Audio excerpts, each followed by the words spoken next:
দেশে লাগা মঙ্গল কামনা করে এসো হে বৈশাখ। কি মঙ্গল আইছে? মঙ্গল আনেটাই না। কোনো পেঁচা, কোনো ভূত পেতনি, কোনো পাখি, কোনো হায়াওয়ান জানোয়ার, কোনো সকালের উৎসব রেলি এই জমিনে মঙ্গল আনতে পারে না। ভালো মন্দের মালিক কে? আরো জোরে বলেন। না পেঁচা, না হুতুম পেঁচা, না দোয়েল পাখি, না কুমির, না রেলি, না রমনার বটমন। এই বিশ্বাস করে আকিদা দোকান। ভালো মন্দের মালিক কে? কোনো পেঁচা না। ভালো মন্দের মালিক পেঁচা না।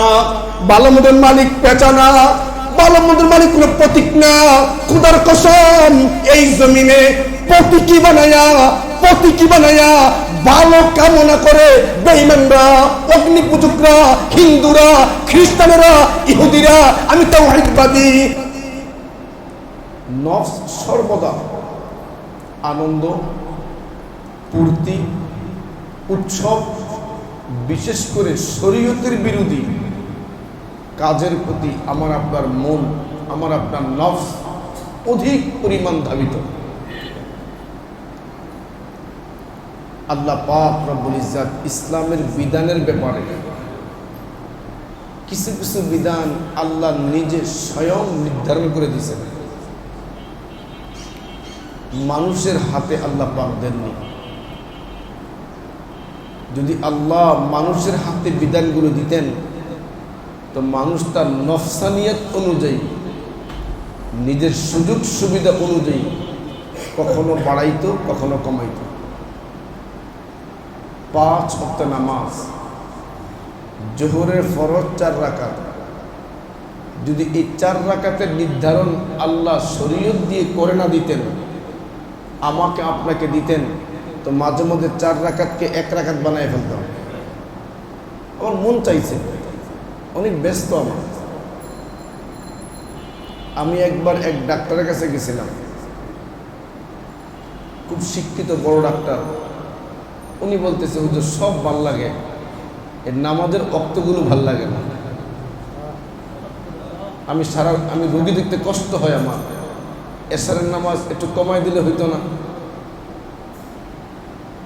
এটা আল্লাহ পাক যদি মানুষের উপরে ছেড়ে দিতেন, আমি আপনি মন চাহি জিন্দিগিতে লিপ্ত হয়ে যেতাম। তো আমার আপনার প্রত্যেকটা কাজ, আমার আপনার প্রত্যেকটা কদম, আমার আপনার প্রত্যেকটা কথা, আমার আপনার প্রত্যেকটা নজর, আমার আপনার প্রত্যেকটা স্পর্শ, আমার আপনার প্রত্যেকটা চিন্তা চেতনা যদি শরীয়ত মোতাবেক হয়, প্রত্যেকটা কাজ, প্রত্যেকটা কথা, প্রত্যেকটা কদম, প্রত্যেকটা চাহনি, প্রত্যেকটা স্পর্শ শরীয়ত সম্মত হলে এটা ইবাদত। ইবাদত।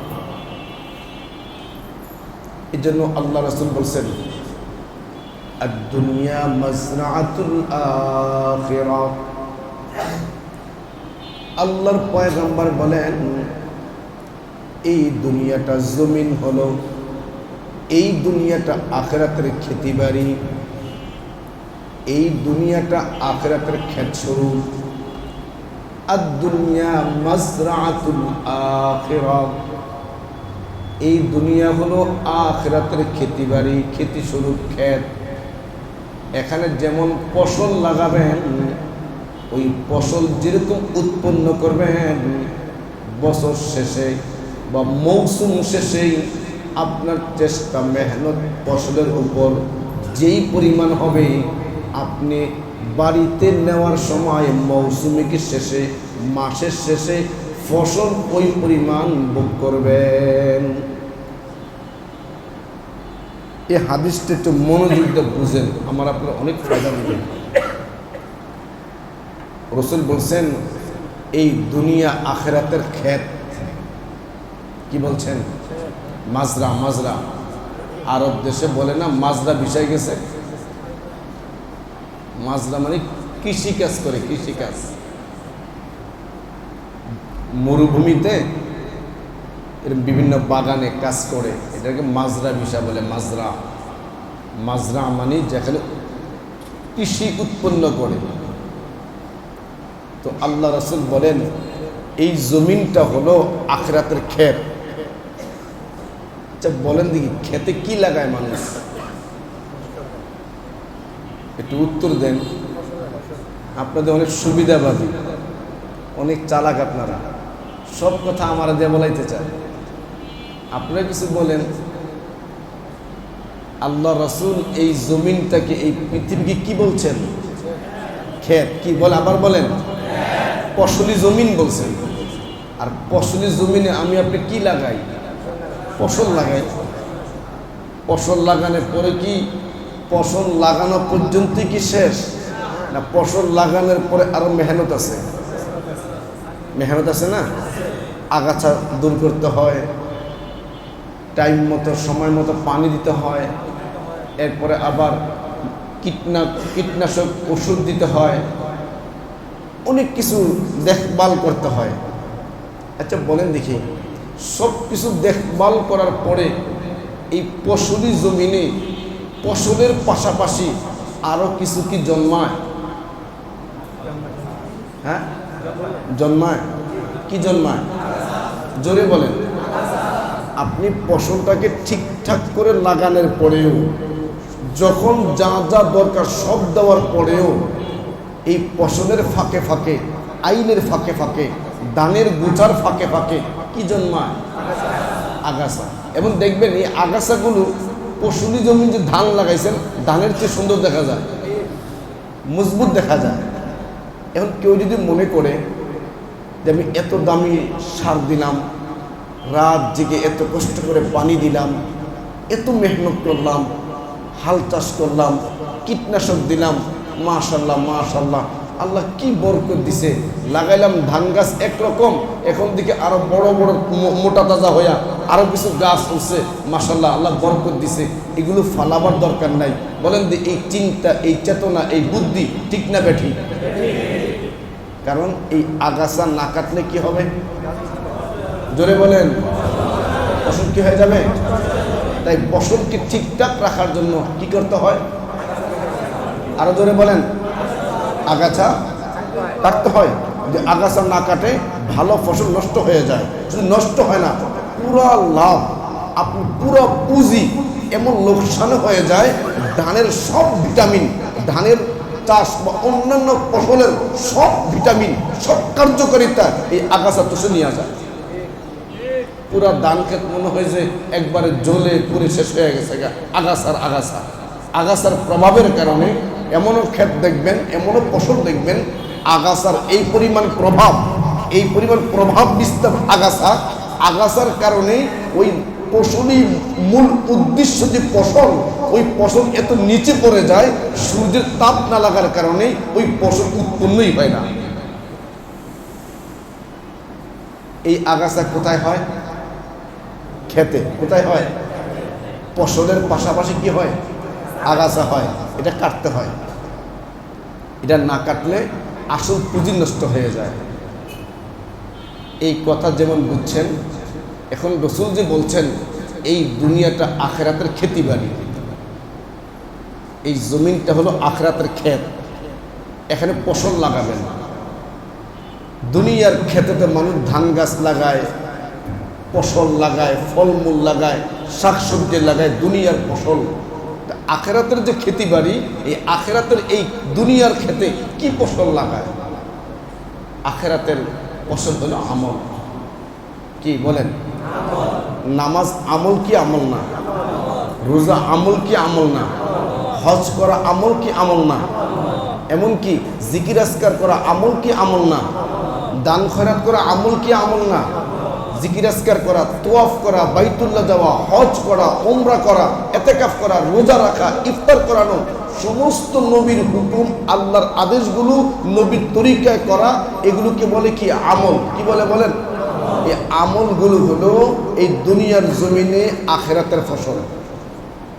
বলেন কি এগুলো? আখিরাতের ফসল লাগালাম দুনিয়ার এই জমিনে, ভোগ কর্ম জান্নাতে, এখানে ফসল, সমস্ত নেক আমলগুলো হলো আখিরাতের, জোরে বলেন, আখিরাতের ফসল।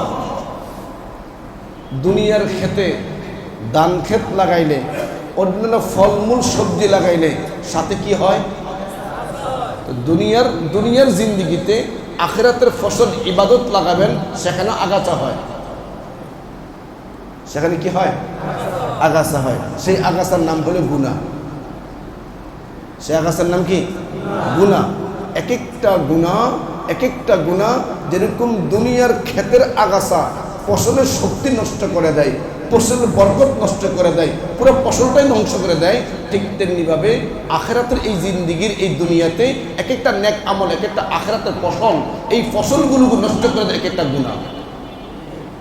এখানে কেউ মনে করে আমি ধান ক্ষেত লাগাইলাম, ধানও চাষ করব, আমি আগাছাও আমি চাষ করব, শেষ পর্যন্ত আগাছাই পাবে, ঘাসই পাবে, ময়লাই পাবে, আবর্জনাই পাবে, ধান আর পাবে না।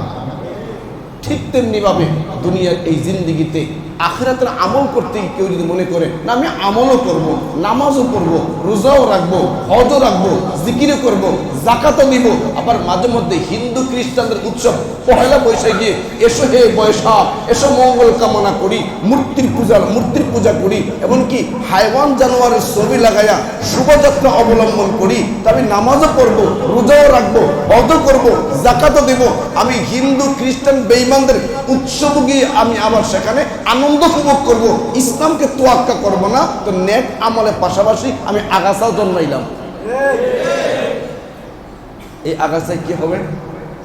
দুনিয়ার ক্ষেতের মধ্যে আগাছা যখন ফসল নষ্ট করে দেয়, দুনিয়ার এই নেক আখিরাতের এই আমলের এই ফসলি জমিনে নেক আমলের পাশাপাশি আপনি যদি গুনাহ চালায়া যান, আপনার নেক আমলকে ধ্বংস করে দেয়। দুনিয়ার ক্ষেতের আগাছার দূর করার প্রয়োজন আমরা প্রত্যেকে অনুভব করি। দুনিয়ার ক্ষেতের আগাছা কাটার জন্য, দূর করার জন্য যত রকম মেহনত, যত রকম কীটনাশক, এখন তো আগাছা যখন জ্বলে যায়, একবারে মাটি খেয়ে ফেলে একবার নিশ্চিহ্ন হয়ে যায়, ফসল ঠিক থাকবে, আগাছাগুলো জলে পচে যাবে, এটার জন্য আলাদা কীটনাশক বের হয়েছে। ঠিক তেমনিভাবে আমি আপনি নেক আমল করব, পাশাপাশি গুনাহকে পরিহার করব। এই গুনাহকে পরিহার না করলে আমার বড় বড় অত্যন্ত গুরুত্বপূর্ণ হজের মতো ইবাদত, ইমানের মতো ইবাদত, তেলাওয়াতের মতো ইবাদত, হজের মতো ইবাদত, যাকাতের মতো ইবাদত, হাজারো ইবাদতগুলো এক একটা গুনাহ নামক আগাছা এই পরিমাণ নষ্ট করে আখিরাতে পাহাড় পরিমাণ নেক আমল করনেওয়ালা একবারে জিরো হয়ে দাঁড়াবে। এবার চিন্তা করেন, আমার আপনার নেক আমলের পাশাপাশি গুনাহকে কি পরিমাণ পরিহার করা দরকার। আজকে আমি আপনি মনে করতেছি আমি বাঙালি, আমরা বাঙালি, এ বাঙালির কথা বলে এখানে ইসলামের প্রয়োজন নাই। আচ্ছা বলেন দেখি, আমি একজন বাঙালি এই কথা আগে না আমি একজন মুসলমান এই কথা আগে? জোরে বলেন। আমার এই বাংলাদেশে যারা বাঙালি দাবি করে তারা প্রত্যেকেই কিন্তু মুসলমান না। কি সব বাঙালি মুসলমান? হিন্দু আছে না, খ্রিস্টান আছে না, ইহুদি আছে না, নাসারা আছে না? তা আমি বাঙালি এটা বড় পরিচয় নয়, আমি একজন মুসলমানের সন্তান। আমি মিল্লাতা আবিকুম ইব্রাহিম, আমার পিতা ইব্রাহিম পয়গম্বর, আমার পিতা আদম আলা নবিয়িনা আলাইহিস সালাতু ওয়াস সালাম, তাদের শরীয়ত, তাদের বিধিবিধান, আমি মুসলমান। এটা আমার এই জমিনে, এই পৃথিবীতে, পুরো কুল কায়নাতে সবচেয়ে বড় দামি পরিচয়, আমি একজন মুসলমান। দামি পরিচয়। হ্যাঁ, আমি রাষ্ট্রীয়ভাবে একটা দেশ আমার আছে, এই দেশের ভাষা বাংলা, আমরা বঙ্গোপদেশের মানুষ। হ্যাঁ, এটা আমি দাবি করতে পারি, কিন্তু খোদার কসম এ বাঙালি দাবি করে যদি আল্লাহ নবীর আদর্শকে নষ্ট করে দেই, আল্লাহ নবীর সিরাতকে বাদ দিয়ে দেই, আল্লাহ নবীর নীতিমালাকে বাদ দিয়ে দেই, দিন ও শরীয়ত থেকে আমি আপনি বিচ্ছিন্ন হয়ে যাই, বাঙালি দাবি করে যদি আমার আপনার কাজকর্মে যদি হিন্দুদের কাজের সাথে মিলে যায়, বাঙালি দাবি করে যদি আমার কাজকর্মের সাথে খ্রিস্টানদের কাজকর্ম মিলে যায়, আমি বাঙালি দাবি করে যদি আমার কাজকর্মের সাথে খ্রিস্টানদের নীতিমালা মিলে যায়, আমি বাঙালি দাবি করে যদি আমার নীতিমালার মধ্যে, আমার কাজের মধ্যে অগ্নি পূজক মুশরিকদের নীতিমালা আমার কাজের মধ্যে চলে আসে, এমন বাঙালি হওয়ার প্রয়োজন নাই। আমি ওই বাঙালি হতে চাই যেই বাঙালি, যে বঙ্গপ্রদেশের মানুষ, যে বাঙালি আল্লাহকে মানবে, ইসলামকে মানবে, দ্বীনকে মানবে, এই বাঙালি হলো আমি সেই বাঙালি হতে চাই। আজকে আমাদের দোহাই দিয়ে আমরা বাঙালি। খুব মনোযোগ দিয়ে শোনেন, এই যে পহেলা নববর্ষ, পহেলা বৈশাখ, এই উৎসবটা সম্পূর্ণ মুশরিকদের কাছ থেকে উৎপাদন হওয়া, বেঈমানদের কাছ থেকে উৎপন্ন হওয়া। এই কাজ সর্বপ্রথম বেঈমানরা শুরু করেছে, অগ্নি পূজকরা শুরু করেছে। তো যেই কাজ একটা বেঈমান উৎপন্ন করে, আল্লাহকে অস্বীকার করে, নবীকে অস্বীকার করে, আল্লাহর অস্তিত্বকে অস্বীকার করে, ওই মুশরিকদের কাজ। আমি একজন তাওহীদওয়ালা, আমি একজন ঈমানওয়ালা, আমি আল্লাহকে মাননেওয়ালা। যেই লোকটা আমি আপনি আল্লাহকে মানি, আল্লাহকে মাননেওয়ালা একটা মানুষ যে আল্লাহকে মানে না, তার নীতিমালা আদর্শ মানায় কিভাবে? আমার গায়রত, আমার ব্যক্তিত্ব গেল কোথায়? আমার ব্যক্তিত্ব গেল কোথায়? আমরা যারা স্বাভাবিক একটা মানুষ, কিন্তু সয় সম্পত্তির মালিক, এই লোকটা ব্যক্তিত্ব বুঝে যে এটা সর্বসাধারণ মানুষ, তার সাথে আমাকে মিলানো যায় না। আমার একটা ব্যক্তিত্ব আছে। দুনিয়ার হার হার লাইনে আমি আপনি প্রত্যেকে নিজের ব্যক্তিত্ব বুঝি, কিন্তু আখিরাতের বেলায়, পরকালের বেলায়, ইসলামের বেলায়, দ্বীনের বেলায়, শরীয়তের বেলায় আমি আপনি একথা কেন বুঝি না? আমি একজন তাওহীদবাদী, আমি একজন তাওহীদবাদী, আমি এক আল্লাহ বিশ্বাসী, আমি জাতির পিতা ইব্রাহিম পয়গম্বরের শিয়ার মিল্লতে বিশ্বাসী, মুহাম্মদ রাসূলুল্লাহ সাল্লাল্লাহু আলাইহি সাল্লামের আনিত শরীয়তে বিশ্বাসী। আমি এক ও একক খোদায় বিশ্বাসী। আমি বহু খোদায় বিশ্বাসী না, আমি দুই খোদায় বিশ্বাসী না, আমি তিন খোদায় বিশ্বাসী না, আমি একক এক আল্লাহ বিশ্বাসী। সেই বিশ্বাসী মানুষটা একটা মুশরিকটা বানানো উৎসব পহেলা বৈশাখ, এই উৎসবকে কেমন করে উদযাপন করে, এটা নিজের বিবেকে বাধা দেওয়ার কথা। আমি তো মুসলমান, আমি যা তা করি কিভাবে? এটা প্রথম শুরু হয়, এটা প্রথম শুরু হয়। আল্লাহ তাআলা নিজে বলেন, লিকুল্লি জাআলনা মিনকুম শিরআতান ওয়া মিনহাজা। আল্লাহ বলেন সূরা মায়াদার মধ্যে, আমি তোমাদের প্রত্যেকের জন্য একটি করে শরীয়ত দিছি, একটি করে কর্মপন্থা দিছি। একটা করে শরীয়ত, একটা করে কর্মপন্থা আমি তোমাদের প্রত্যেককে দিছি। প্রত্যেক জাতির উৎসব আছে। এই পৃথিবীতে যত জাতি আছে, প্রত্যেক জাতির উৎসব আছে। আল্লাহ নিজে বলেন, আমি প্রত্যেক জাতিকে উৎসব দিছি, দিন দিছি, আমি প্রত্যেক জাতিকে আমি কর্মপন্থা দিছি। রাসূল করিম সাল্লাল্লাহু আলাইহি সাল্লাম যখন হিজরত করে মদিনায় যান, মদিনায় যাওয়ার পরে দেখেন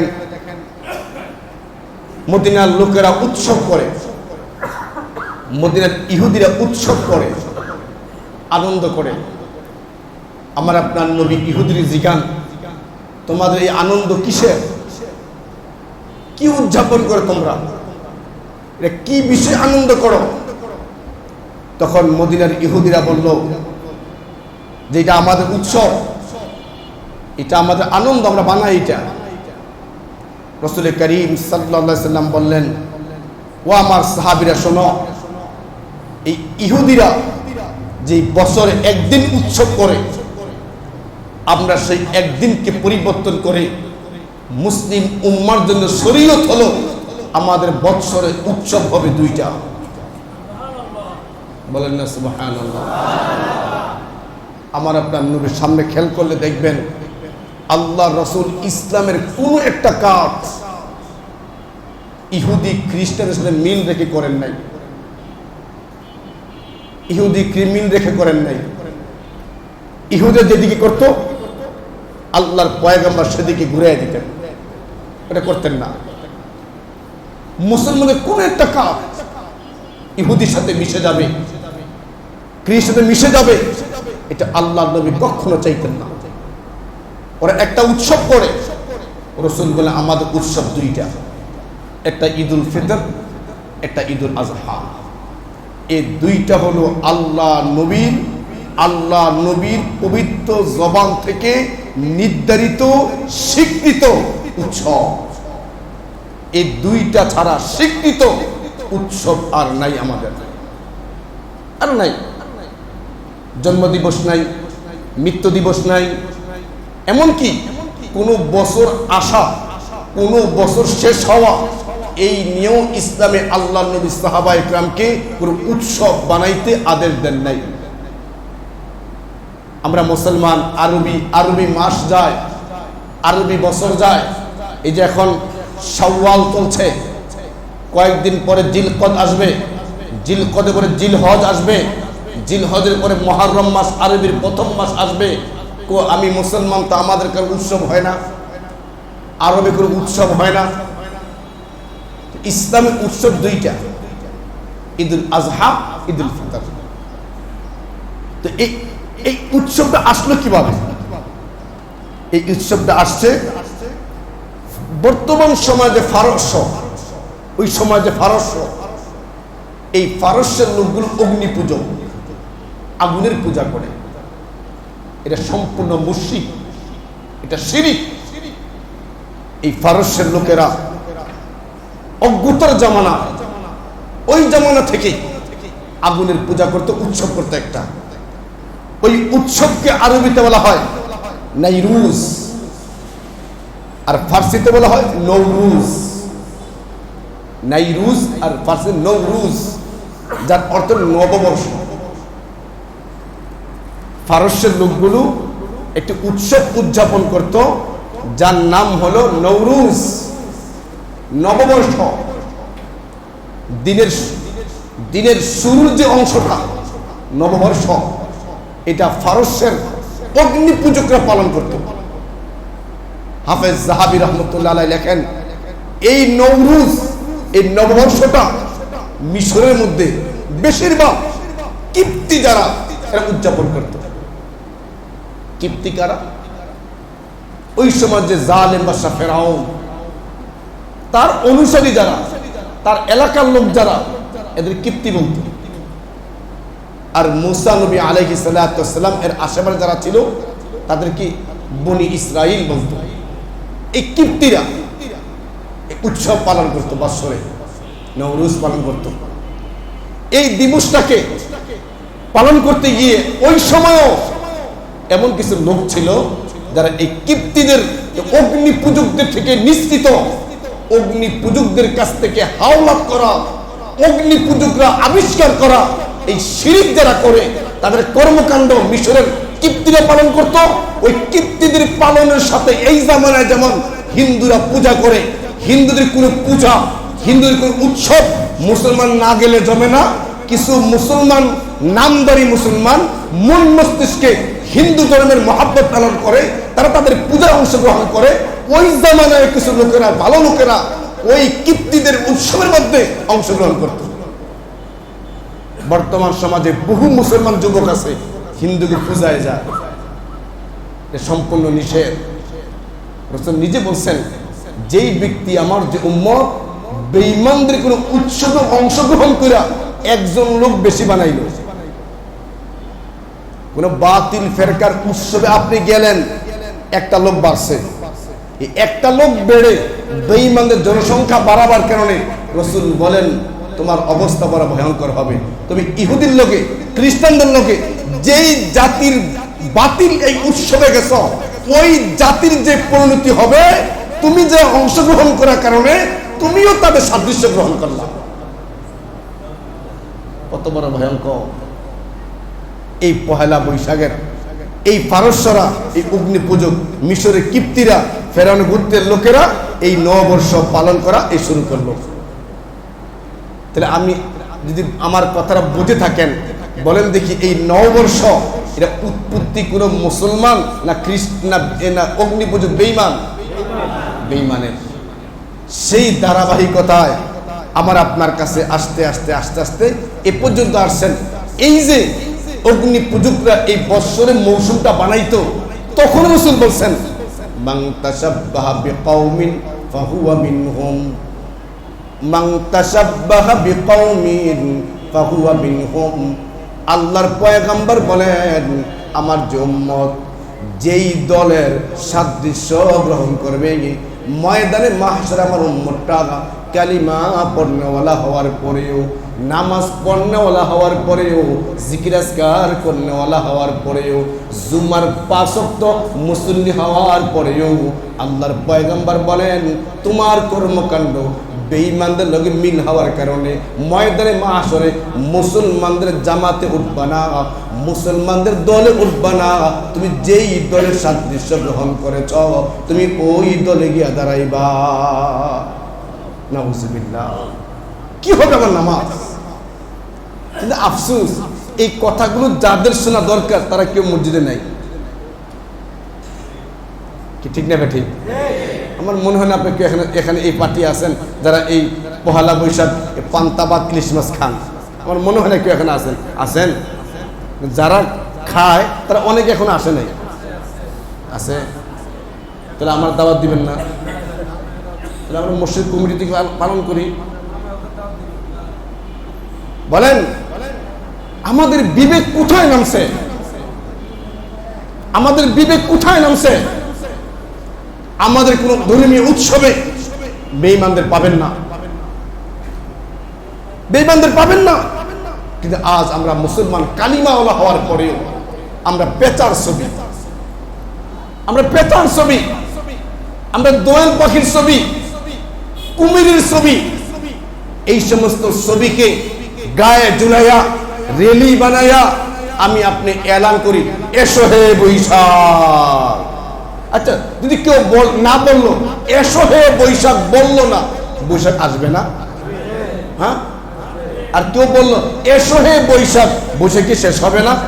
তো আসার মধ্যে, ডাকার মধ্যে, বলার মধ্যে আর আর কোন পাখি সম্মিলিত, কোন হায়ওয়ান জানোয়ার সম্মিলিত, এমনকি সূর্য উঠতেছে ওই সময় কোন মঙ্গল কামনা করা ইসলামী শরীয়তে কয়েক সময় নামাজ পড়া নিষেধ। সূর্য ডুবতেছে নামাজ পড়া নিষেধ, সূর্য উঠতেছে নামাজ পড়া নিষেধ, সূর্য দ্বিপ্রহরে নামাজ পড়া নিষেধ। 3 টাইমের নামাজ এজন্য নিষেধ। 3 টাইমে শয়তান সূর্যের সামনে 2 পা দুদিকে দিয়ে চাকায় দাঁড়ায় থাকে। আর ওই সময় ইবাদত করা মানি শয়তান চিৎকার করে বলে দেখ একাত্মবাদীরা আমি শয়তানকে, আমি ইবলিসকে সিজদা দিছে, আল্লাহকে দেয় আমাকে দিছে। শরীয়ত বলছে 3 টাইমে নামাজ পড়া মাত্র। যে সময় নামাজ পড়া মাত্র ওই সময় আমার দেশে লাগা মঙ্গল কামনা করে এসো হে বৈশাখ। কি মঙ্গল আইছে? মঙ্গল আনেটাই না। কোন পেঁচা, কোন ভূত পেতনি, কোন পাখি, কোন হায়ওয়ান জানোয়ার, কোন সকালের উৎসব রেলি এই জমিনে মঙ্গল আনতে পারে না। ভালো মন্দের মালিক কে? আরো জোরে বলেন। এটা একটু স্পষ্ট করে বুঝেন।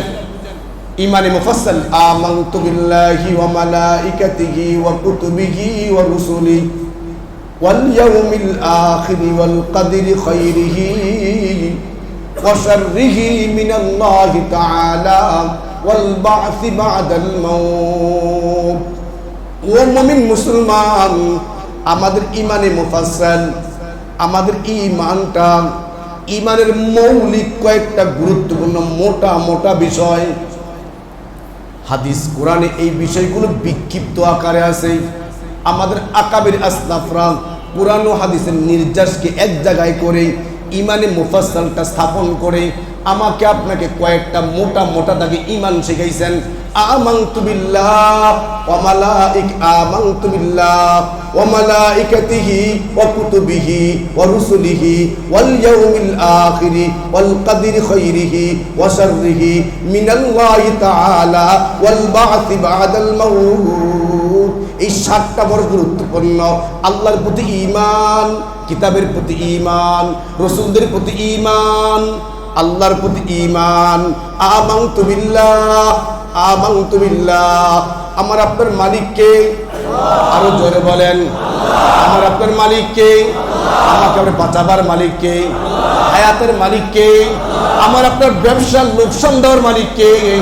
আপনি পানি বিক্রি করেন, আপনি পানি বিক্রি করেন, পানি কয় টাকা বিক্রি হয়, শরবত কয় টাকা বিক্রি হয়, কটম্বার কান যে খোসাই, এটা ভাতের মতো খায় না, এটা পেঁয়াজের মতো খায় না, চার মতো খায় না, নাস্তার মতো খায় না।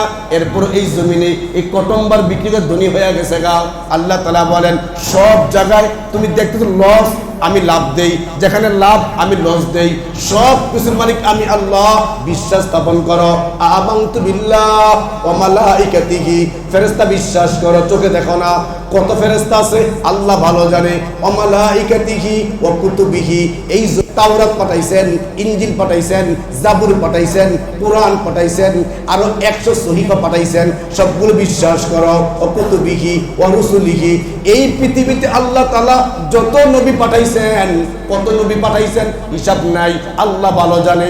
আমরা এমনি বলি মতান্তরে 1 লক্ষ, 100 লক্ষ বা 2 লক্ষ, এটা সঠিক না, আল্লাহ ভালো জানে কতগুলো নবী রাসূল দুনিয়াতে পাঠাইছেন। ও রুসুলিহি ওয়াল ইয়াউমিল আখির, আমার আপনার আখিরাত আছে, আমার আপনার কবর আছে। হিন্দুরা বলে কোনো কবর নাই, কোনো আখিরাত নাই, কোনো পরকাল নাই, ভালো আমল জমিনে করবা তোমাকে পুইরা ফেলবে, স্বর্গে চলে যাইবা, স্বর্গে চলে যাওয়ার পর এখানে শেষ না, ভালো একটা প্রাণী হইয়া আবার জমিনে আসবা। মিথ্যা কথা। আল্লাহ রাসূল হাদিসে আমাদের আপনাকে শিখাইছে ওয়াল ইয়াউমিল আখির, আমার আপনার কবর আছে, আমাকে মার রব্বুকা আছে, মান হাদা রাজুল আছে, দিনের ইসলাম আছে, ওমা দিনুকা মার রব্বুকা ওমা দিনুকা মান হাদার রাজুল, এটা আখিরাত। আবার ময়দানে মাহশরে 5টা সওয়াল আছে, জীবন কেমনে কাটাইছো, জীবনটা কেমনে কাটাইছো, যৌবন কেমনে কাটাইছো, 3 নম্বর মাল কেমনে কামাইছো, 4 নম্বর মাল কোথায় খরচ করছো, 5 নম্বর দিন কদ্দুর শিখছো, কদ্দুর আমল করছো, এটা আখিরাত।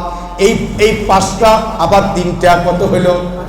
এই 8টা প্রশ্ন যতক্ষণ পর্যন্ত আমি আপনি না দেবো কবরতে সরতে পারবো না, ময়দানে মাহশরে সরতে পারবো না, এটা আখিরাত। ওয়াল ইয়াউমিল আখিরি ওয়াল কাদরি খাইরিহি ওয়া শাররিহি, এটা খুব ভালো করে বুঝেন। ওয়াল কাদরি খাইরিহি ওয়া শাররিহি মিনাল্লাহি তাআলা, ওয়াল কাদরি খাইরিহি ওয়া শাররিহি মিনাল্লাহি তাআলা।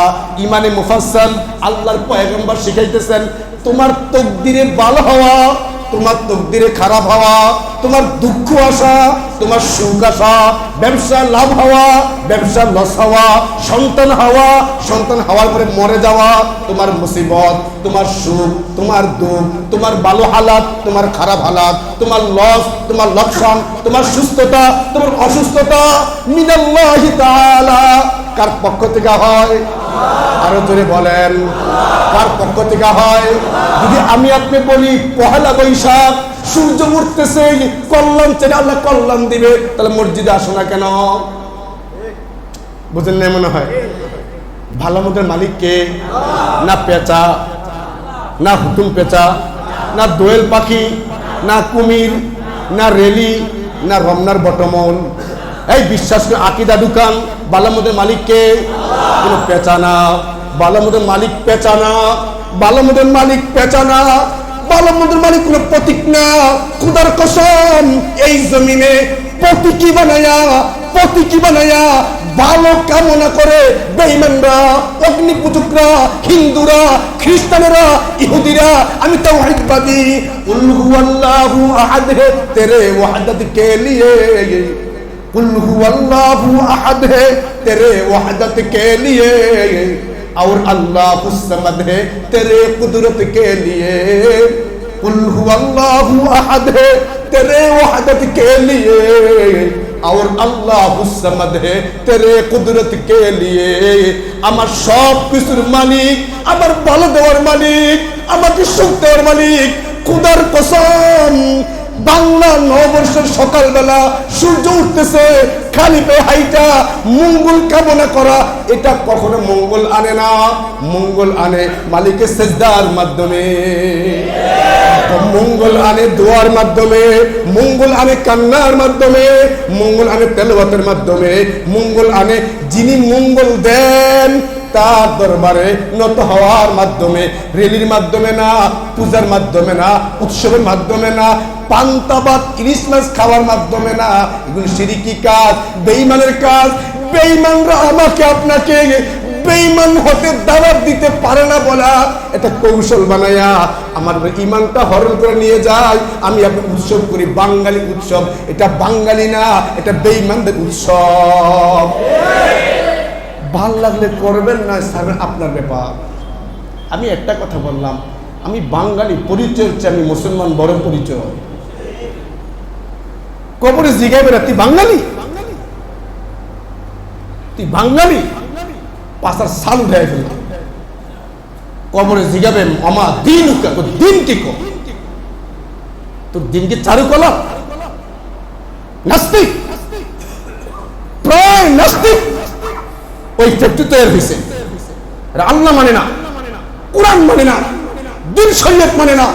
ওরা আমাদের সমাজটাকে, আমাদের সহজ সরল অবলা সবলা দিনদার কোরআনওয়ালা ইসলামওয়ালা দিনওয়ালা মসজিদওয়ালা এই দিনের এই পরিবেশের শহরটাকে বহির্বিশ্ব থেকে বেঈমানদের এজেন্ট হয়ে কাজ করে আমাদের ঈমান হারার পায়তারা করে।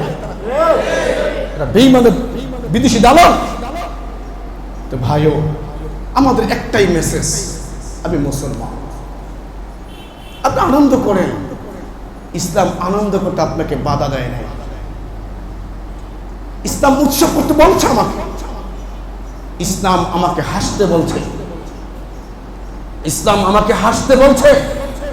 এটা ইবাদত। মুসলমানের কান্নাও ইবাদত, মুসলমানের হাসিও ইবাদত। এই রেলির নামে, এই নববর্ষের নামে ইলিশ মাছ খাই গিয়ে পান্তাবাদ। আরে গরম ভাত এই রাঁধতেছে, ওটার পানিতে ভিজায় আইন না, একটা পিস ইলিশ মাছ 500 টাকা 6 টাকা কিনা খায়। এ বাঙালি কি ভাই? এ বাঙালি? এটা বাঙালিকে প্রতারণা করা। সারা বছর ইহুদি খিদে প্যান্ট শার্ট পরে, সারা বছর তার ঘর হিন্দুয়ানা সাজে ভরা, তার ঘর বেঈমানদের রীতিনীতি সাজা, তার চুল কাটা বেঈমানদের মতো, তার পোশাক বেঈমানদের মতো, বিন্দিসিদের মতো। আর পয়লা বৈশাখ 1 তারিখ আইলে ঢুল তবলার রং বেরঙের কাপড় লাগাইয়া আর গরম ভাত পানিতে ভিজাইয়া আর 150 টাকা 100 টাকা পিস 60 টাকা পিস ইলিশ মাছকে 600 টাকা কিনা খায় গর্ব করে আমি বাঙালি। তোর মতো বাটপার জমি আর কেউ নাই। আমি আপনার পুরো বাঙালি। আমাদের জীবন, আমাদের চলন, আমাদের বলন, আমরা এভাবে বড় হয়েছি, এভাবে বড় হয়েছি। আমাদের পোশাক শালীনতা, আমাদের দেশীয় পোশাক, আমাদের শালীনতা এরকমই। বুকার কাকে বলে আর অর্থ অপচয় কাকে বলে চিন্তা করছেন? এক গরম ভাত করে ভিজাইয়া আর আদা ভাজা একটা ইলিশ মাছ খাইয়া রমনার বটমলে, হ্যাঁ বাঙালি হয়ে গেছে। অথচ বাংলাদেশে ইঞ্চি ইঞ্চি মাটি রক্তে ক্রয় করা কিনা, হাজার মাবুদের ইজ্জতে কিনা, এই জুলের গণঅভ্যুত্থান সহ পিছনে যত অভ্যুত্থান যুদ্ধ সহ কি পরিমাণ যুবকের আত্মত্যাগ, কি পরিমাণ ইজ্জতের দেওয়ার বিনিময় এই লাল সবুজের পতাকা আমি আপনি অর্জন করেছি। সেই বাঙালির দাবি করে তার সামনে আমার দেশের ইঞ্চি ইঞ্চি সম্পদ চুরি করে বিন্দুসে নিয়ে যায়, চুপ করে বসে থাকে। আর পহেলা বৈশাখের দিন ইলিশ মাছ আর পান্তা ভাতের বাঙালি হয়ে যায়। বাটপার কোথাকার? ওটা খাঁটি বাঙালি যে আমার 1 ইঞ্চি মাটি কেউ দিতে দেয় না। এও যে বাঙালি। আমার এদেশে আমার জন্ম, এটা যুদ্ধের মধ্যে ক্রয় করা জমিন। 1 ইঞ্চি বেঈমান হাত দিতে পারবে না, মালাউন্ডা নিতে পারবে না। সেখানে প্রতিবাদ করে দাঁড়িয়ে থাকা এটা খাঁটি বাঙালি। ও পহেলা বসে ইলিশ মাছ খাইয়া আর দেশ চুরি করে বেচ চালায়, হ্যাঁ বলে বাঙালি। বাটপারি কয় কারে? এই জন্য দেখবেন যারা চুরি করে চোরের মার বড় গলা, কি বলে ওই যে কিমনে বলি মসজিদ অনেক মুরব্বীর আছে সন্তর দৃষ্টিকটু, এক মহিলা রুটি বানায় সাথে বাচ্চা বসা, পুলিশ গেছে তার চিতই পিঠা খাইতে গেছে, আমার চিতই পিঠা বুয়া চিতই পিঠা দাও, এই সময় তার হাওয়া বেরিয়ে গেছে, মহিলা হাওয়া বেরিয়ে গেছে। পুলিশের সামনে ওই বাচ্চাকে খুব ইচ্ছা করে কিলাই একদম পরশ। পুলিশ কয় বুয়া কিল দিয়া হাওয়ার আওয়াজ বন্ধ করানো যায় না, কিলের আওয়াজ দিয়া হাওয়ার আওয়াজ বন্ধ করানো যায় না। ভাইও আমরা এখন দেশ থেকে মরে যাই নাই, আমাদের চোখগুলো অন্ধ হয়ে যায় নাই, আমরা টাকায় বিক্রি হয়ে যায় নাই। এদেশে হাজারো দিন প্রেমিক দেশপ্রেমিক হাদির মতো একটা মানুষ, সে রাজনৈতিক নেতা ছিল না, এটা যুবক, তাকে তারা এই হাদিকে এক সময় নাস্তিকরা মনে করতে এক ঘুরে ফেললো, কিন্তু তার জানাজা প্রমাণ করেছে সে এদেশে মানুষের ইমানদারদের লোক। কি জীবন বানাইছে! আমার যুবক ভাই, জীবন বানাইতে চাও হাদির মতো বানাও, হাদির মতো বানাও। তার কোনো পরিচয় ছিল না, সে কোনো বুজুর্গ আলেমও ছিল না, দেশটাকে আপন করছিল, যার আপনের বিনিময়ে তার জানাজায় পুরো দেশ অচল হয়ে গেছে। আমি তো যুবক না, আমার মৃত্যুতে কে আসবে ভাবছেন কোন দিক? তো শুনেন, আসলে যারা যারা আসলে এই দেশকে ভালোবাসে না, এদের সংস্কৃতি ভালোবাসে না, এরা পহেলা বৈশাখ স্লোগান দিয়া ওই হাওয়ার আওয়াজ বন্ধ করা যাবে না। আসলে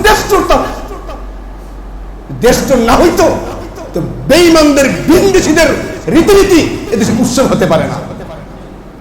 পহেলা বৈশাখ উৎসব হিন্দুদের পূজা হয়, হিন্দুদের এই দিনে পূজা হয়। পহেলা বৈশাখের দিন হিন্দুদের কি হয়? পূজা হয়। ওই পূজার দিনে মুসলমান উৎসব করবে? হতেই পারে। এই জন্য নিয়ত করেন, আমরা এই কাজের সমর্থন, জোরে বলেন, পছন্দ, যাব না, যাব লাল নীল জামা কাপড় পরবো। এখন ব্যবসায়িক বাইরে রাগ হয়ে যাবো, হুজুর আমাকে শেষ করে দিতেছে না, যারা কাপড় বানায় সাবধান, সব ব্যবসা করা যাবে না, এটা বাধা আছে। সব ব্যবসা করা যাবে না, সব ব্যবসা করা যাবে না, সব লেনদেন করা যাবে না। আমি ইমানদার, এটা যে করবে আল্লাহ তাকে দামি বানাবে। এই জন্য ভাইও, বেঈমানরা আমাকে আপনাকে নিয়ে অনেক খেলা করে। রাসূল বলেন খালিফুল মুশরিকিন, ও আমার উম্মত তোমরা মুশরিকদের বিরোধিতা করো। কেমনে করবা? ওয়াফিরুল লিহিয়া, ও দেখো না মুশরিকরা এই দাড়িকে এরকম দাড়িকে কাইটা ছোট বানায়। মুশরিকরা খ্রিস্টান ইহুদারি কাইটা ফেলে। রাসূল বলে সাবধান, বেঈমানরা দাড়ি কাটে, উম্মত তোমরা তার বিরোধিতা কইরা তোমরা দাড়ি কাইটো না। দেখবেন ইহুদি খ্রিস্টানরা মুছ লম্বা রাখে, মনে হয় মুছের তেল দেওয়া। ইসলামের রাসূল বলেন ওয়াহফুশ শাওয়ারিব, মুছটা কাইটা লাও। খ্রিস্টানরা মুছটা কাটে না, তোমরা মুছটা কাইটা লাও। খ্রিস্টান ইহুদিরা দাড়িটা কাটে না, তারা দাড়ি কাটে, তোমরা কাটবা না। যদি কাটতেই চাও চতুর্দিকে এক মুষ্টি হাওয়া লাগবে, ডান দিকে এক মুষ্টি, বাম দিকে এক মুষ্টি, নিচে এক মুষ্টি। আবার দেখেন এরকম জামিসহ ধরেন না, সালাক আছে মুসলমান, নোয়া খাইলে তো কথাই নাই, বুঝলেন না? কইছে দাড়ি এমনি ধরতে হ্যাঁ, তুতনি সহ ধরে। কত সালাক, তুতনি সহ ধরে না, তুতনি সহ না, দাড়ি ধরতে গেছে। দাড়ি এবার ধরার পরে এরপরে এক মুষ্টি বেশি হলে কাটা সরিয়ে বিধান আছে, আবার এদিক দিয়ে। তো তো এই খ্রিস্টানরা দাড়ি কেটে নয়, রাসূল বলেন দাড়ি কাটবে না। খ্রিস্টানরা মুছ কাটে না, মুসলমানরা রাখে। রাসূল বলেন তোরা ও উম্মত তোরা মুছ কাটো, যে মুছ কাটতে হয়। এরকম আরো অনেক আছে যারা এই খ্রিস্টানরা ইহুদিরা বিভিন্নভাবে এরকম সাদৃশ্য রাখে, এগুলো আমরা পরিহার করতে হবে। এমনকি রাসূল আরো বলেন খালিকুল ইয়াহুদ, ইহুদিদেরা তাদের বিরোধিতা করো। এজন্য আমাদের মুহররমের রোজা, আশুরার রোজা কটা রাখি? দুইটা। ইহুদি রাখে একটা। রাসূল বললেন তো দুইটা রাখবা, এখনো মিল করা যাবে না। আল্লাহ রাসূল আরো চমৎকার গুরুত্বপূর্ণ ভয়ানক কথা বলেছেন, লাইসা মিন্না মিন তাশাব্বাহা বিগাইরিনা। আল্লাহর পয়গম্বরকে ধমক দিয়ে বলেন আমার যে উম্মত বিধর্মীর অনুসরণ করবে, বিধর্মীর সাদৃশ্য গ্রহণ করবে, বেঈমানদের তরিকায় চুল কাটবে, বেঈমানদের তরিকায় পোশাক পরবে, বেঈমানদের তরিকায় জীবন চালাবে, বেঈমানদের তরিকায় উৎসব বানাবে। আল্লাহর পয়গম্বর বলেন লাইসা মিন্না মান তাশাব্বাহা বিগাইরিনা লা তাশাব্বাহু বিল ইয়াহুদ ওয়ালা বিন নাসারা। ও উম্মত আমার, বেঈমানদের সাদৃশ্য গ্রহণ করো না। যদি তুমি ইহুদির সাদৃশ্য গ্রহণ করো, নাসারার সাদৃশ্য গ্রহণ করো, ময়দানে মাহশরে কালিমা পড়নেওয়ালা হওয়ার পরেও তোমার উঠন হবে, তোমার উত্থান হবে, তোমার হাসর মাঠ হবে ওই ইহুদি আর বেঈমানদের সাথে। এটা আমরা কত সহজ মনে করি, কি ওই দিন বুঝবেন কি। আপনার জামাত, আপনার দল ভিন্ন হয়ে যাবে, কারণ আপনি বেঈমানকে ভালোবাসতেন। মক্কার এক বড় বুজুর্গ, মক্কা তার জীবন যাপন, মক্কা তার জীবন, মক্কার বিশিষ্ট বুজুর্গ, মক্কার সুপ্রসিদ্ধ বুজুর্গ, তার ইন্তেকাল হওয়ার পরেও তার লাশটা মক্কায় রয় নাই, তার লাশ আল্লাহ তাআলা বেঈমানদের দেশে পাঠিয়ে দিয়েছে। লাশ লাশ লাশ, এই মক্কার সুপ্রসিদ্ধ বুজুর্গের লাশ মক্কার পবিত্র ভূমিতে দাফনের পরেও আল্লাহ পাক কুদরতিভাবে তার লাশ কবর থেকে সরাইয়া যেই দেশের রীতিনীতি ভালোবাসত ওই দেশের গুরুস্থানে তার লাশ আল্লাহ পৌঁছায় দিয়েছে। আবার ওই দেশের এক মহিলা, যুবতী নারী, বেঈমানদের জীবন যাপন, কিন্তু অন্তরে কালিমা, অন্তরে কালিমা, গোপনে গোপনে কালিমা। ওই যুবতী মেয়েটা মারা গেছে, মারা যাওয়ার পর তার ঈমান তো প্রকাশ্য না, গোপন। মা বোনেরা, তার আত্মীয়রা বেঈমানদের রীতিনীতিতে ইহুদি খ্রিস্টানদের যে কবর সেখানে দাফন করছে, কিন্তু কুদরত কি মালিকের, সেখান থেকে লাশ আল্লাহ কুদরতিভাবে সরাইয়া এই আলেম, এই প্রসিদ্ধ মক্কার বুজুর্গ তার কবরে নিয়ে আসছে, শুধু রীতিনীতির কারণে। বাঙালি দোহাই দিয়া, আমার টুপি সরাইয়া, আমার মুখে লা ইলাহা ইল্লাল্লাহ সরাই দিয়া, এসো হে বৈশাখ, এটা উঠাই দিবা, হিন্দু কাম, হিন্দুদের কাম এটা। আমাদের মুখে থাকবে লা ইলাহা ইল্লাল্লাহ, আমার আপনার মুখে থাকবে আস্তাগফিরুল্লাহ। কারণ বছর শেষ, এই যে 14 এপ্রিল আমাদের বাংলা তারিখের একটা সম্পূর্ণ ক্যালেন্ডার শেষ। আমার আপনার থাকবে ইস্তেগফার, কি করলাম। বাদশাহ আকবর, দিন এলাহি, তাদের থেকে এই আমাদের অঞ্চলে এই পহেলা বৈশাখের এই কাজ শুরু।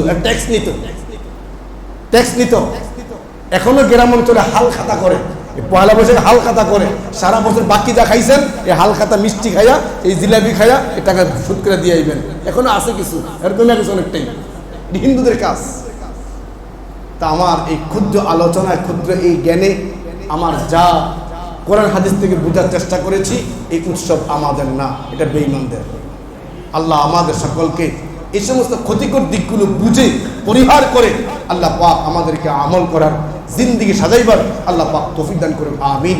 ওয়া আখিরু দাওয়ানা আলহামদুলিল্লাহি রাব্বিল আলামিন।